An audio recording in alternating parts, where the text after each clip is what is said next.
Hello, everyone. My name is Born by Kim. I am from Boston. I work as a body worker right now, and I have a company called Tao One Life Wellness and Body Work, which does a bunch of different things. I use crystals for healing. I use Reiki sometimes. I use another method called structural integration. And I also do China. And that is a large part of my wellness work outside of the therapy, which is the kind of spoken part of it. And a large part of what I really do when I'm doing body work for people is hold space. Um, so when I'm struggling with my mental health, what I work on is making sure that I'm being patient with myself. I also strive to make sure that I'm breathing. Sometimes I find myself putting my hand on my heart or over my chest just to make sure that I'm breathing kind of like this. And I'll take a couple of breaths into my chest. And then after that, I'll move that hand down and I'll focus on having it on my stomach and just make sure that I'm breathing into my stomach. And so once I make sure that I'm breathing, that's one of the first things. I find that when we're breathing, we can think. When we can think, we can focus. And we can focus, we can basically solve any problem, or at least we'll have clarity about what the problem is.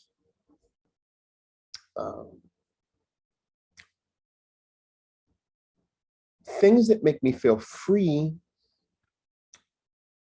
things that make me free are things that take away my need to think. So like being on the side of a mountain or being in sunshine, hiking up the side of a hill, being in the ocean, those are things that make me free.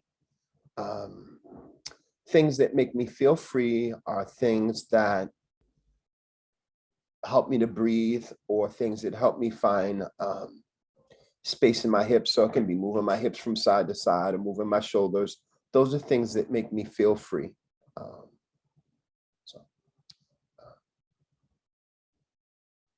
I think that there is some lack of connection with people of color, Black, Indigenous, people of color, people who are not used to having other people touch them. They get used to not having touch. They get used to not having someone to talk to. We get used to being alone, basically. We get used to being distant from people. So I think that people of color who are scared to get support in the community are usually people who are in that first category of they're just not used to getting care. And then there's a bunch of people who are just driven to never stop. Like, we keep working around here. We don't stop. We don't let anything, unless it's something that's going to cause me to bleed or cause me to not be able to do my work physically, that I will do that work no matter what. So I think that though there's a lot of old kind of thoughts about how we should work that are not allowing us to be free in the present day.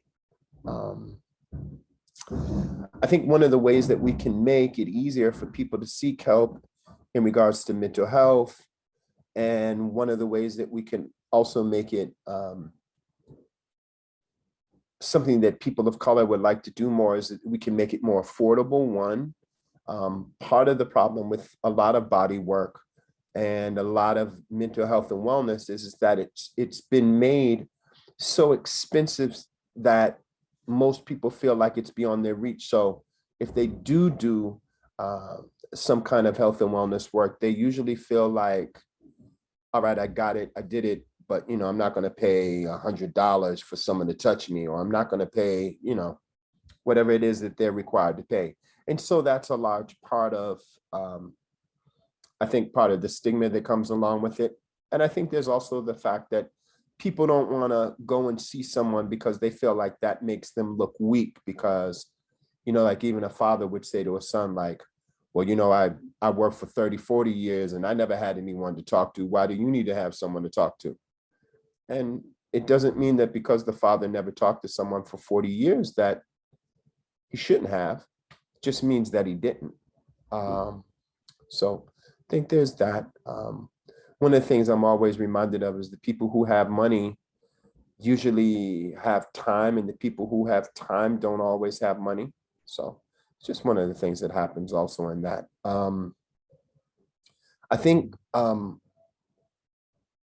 there's differences in the way that people have accepted health and wellness and look at it across generations. Like I just gave an example of the father and the son, but I think there's also examples, especially with women, where the mothers were used to not having a lot, and so their daughters watching the mothers are now growing up to kind of echo that same kind of way of life, and it's not always good. So I think that one of the major ways that we can really break down these kind of thoughts over generations is by saying, as a daughter to a mom, like, Mom, what would you have done if you could have done this 20 years ago? What would you do if 50-year-old you or 70-year-old you can go back and talk to 20-year-old you? What would you say? These kind of conversations that we would have, not only like our parents would have with us, but also the conversations that we would have with our younger selves, are ways that we can sometimes find inroads to approach treating someone who's 20 years younger than us. And often it's also a way that we, as people in families, can get straight from our mothers and fathers, grandfathers and grandmothers, the things that they would change somewhat about the way that they did things if they could do it now. One of the ways that I think we can reduce stress at home is by drinking water. Water makes new blood in our bodies. Another way we can reduce stress at home is by actually listening, not assuming that we heard what a person said, but actually listening to say, oh yeah, I think I heard what you said. Is this what you meant by what you said? So that we're really making sure that we're hearing what people are saying and that we're understanding what's being said in real time. Other than that, I think those are some of the easiest ways to reduce stress. The other thing is, home is a place to go for safety as well as a time to go for rest. And you need to really figure out if you have a place where you can rest at home, right? And a place that you can rest comfortably. And then you also need to think about whether or not you have ability to breathe and if you feel safe. I think those are huge things that you can do to reduce stress.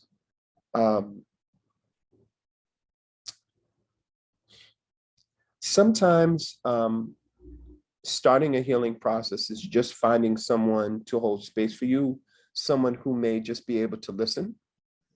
Sometimes it's well beyond needing someone to just listen. Sometimes you're in need of services, and sometimes we don't realize that we need a service until we're given that service. So sometimes it's just seeing what resources are available and then finding out what you may not even know you need. As far as workbooks or worksheets or anything like that, I tell most people today, if they really need to find peace and they need to find contentment, to just go on YouTube and just type in relaxation or ways to relax or ways to, to reduce stress. One of the most significant ways to reduce stress that doesn't even seem like it will work is just to go barefoot and then just walk on walk on ground. It's called earthing, earthing.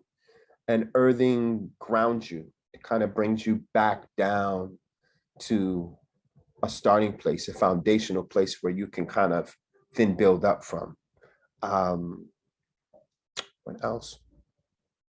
Um, from the things that you find online on YouTube, I think they will lead you to books. They will lead you to other reading materials and resources, people, places, things that are around. And once you become familiar with those kinds of the common places and the special places where you can take care of your health, you'll find the one that works for you, and that'll be it.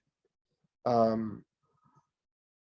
think one of the major ways to break down stigmas around health is to, again, talk to parents about their health and wellness, and to talk to them about things that they would do to have changed their health and wellness, and to talk to them about your health and wellness, the person, the individual, and how they're feeling like they might be overwhelmed, or they might be just full to the brim with things to do.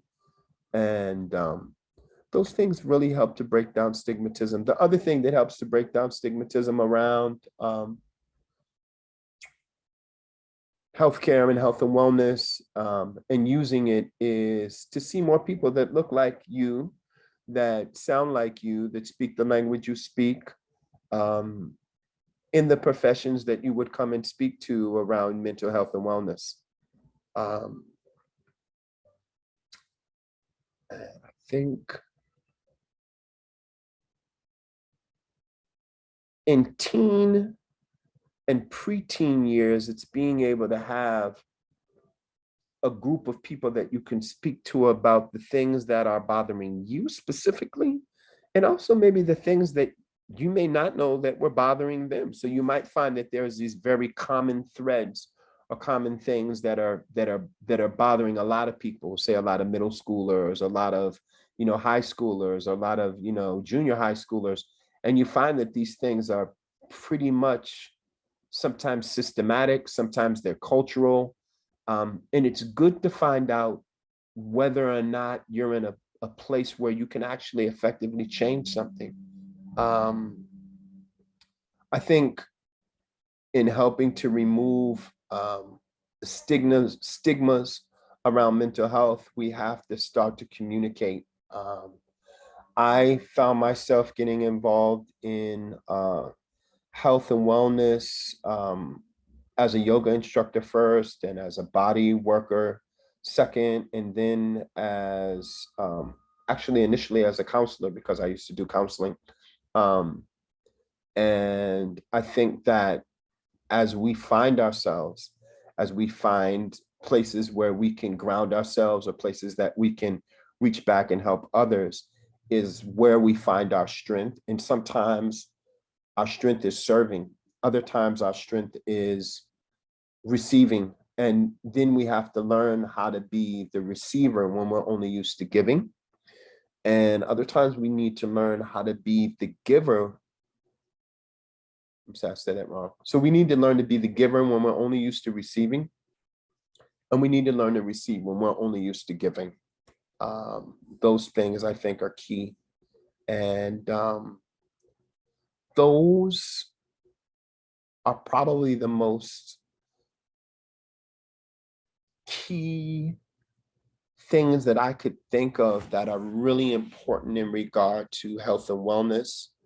The other thing is to remember that we really are a combination of the people that we have around us most. So if you find that your environment is crazy, and that the people you are hanging out with, they're part of that crazy, right? And so sometimes we find that we have to kind of remove ourselves from certain environments, and we also have to remove ourselves from certain places.